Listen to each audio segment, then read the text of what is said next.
Happy Easter! It's Easter Monday, and it's also the fourth day of the Divine Mercy Novena.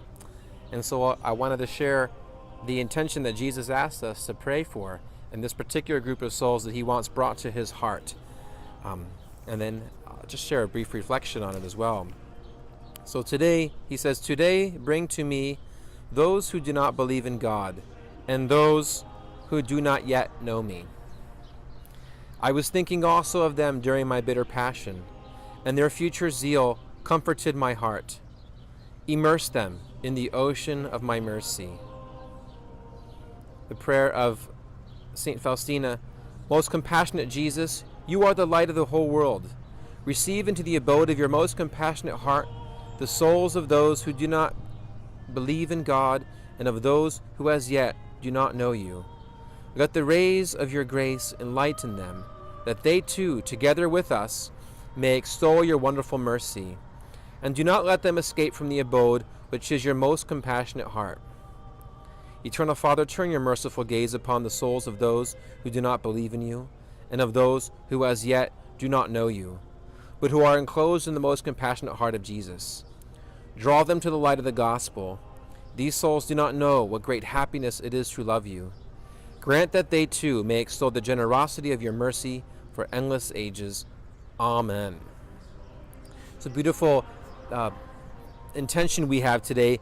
Those who don't believe in God, in the original language he uses the pagans, and those who do not yet know me.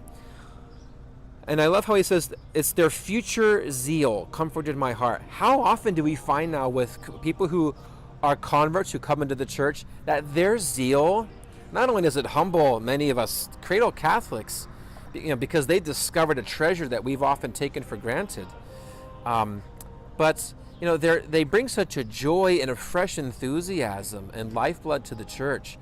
And I think that this is something we're experiencing in our times, and I think we're going to see it especially in this 100th anniversary of Fatima, is I would say expect surprises. Expect surprises in these times, especially in this year, of the kinds of conversions that will come about through our prayers like these. Our Lady has touched the hearts of some of the most hardened people, and they have become some of the most fervent saintly figures that the church has today. And so two things. One is to be awakened to the fact of this is our faith. We're celebrating that right now on Easter. This is the time of the resurrection, and this is we're asking ourselves every day, Lord, do I really believe that you rose from the dead? And if I really believe that, is that reflected in how I live? Because if we really believe that, like St. Paul said, if it didn't happen, then our whole faith is in vain. But it did happen, and it changes every single thing that we do. And so it's just something that this intention today, those who don't believe in God and those who do not yet know me, we're going to see a lot of surprises of kind of the 11th hour conversions, like that parable of Jesus when he talks about how he would find somebody who the workers are already out there all day long, and then somebody walked by and he says, "Hey, would you want to work on my vineyard?" And they said, "Sure." And so he puts them out there, and then everybody else got jealous because this person then received at the end of the day the same wages as the people who started and have been working all day. That the last will be first and the first will be last. It's humbling to us. And I think that, we should rejoice that we have such a merciful God who seeks us out, who seeks souls so relentlessly, that he wants every single soul, no matter who it is, even those in ISIS, think of the crazy people in North Korea. It's hard to believe Jesus' mercy embraces even them. The little chubby, Kim Jong-un. It's somebody, this little crazy spoiled guy is somebody who's beloved by Jesus.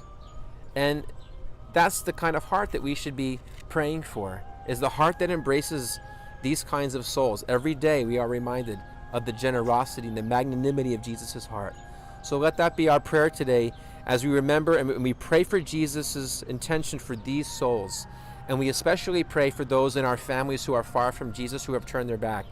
By having this intention of Jesus' heart, He's saying they can come back. Will you trust me? Will we trust Jesus? Because he can do it.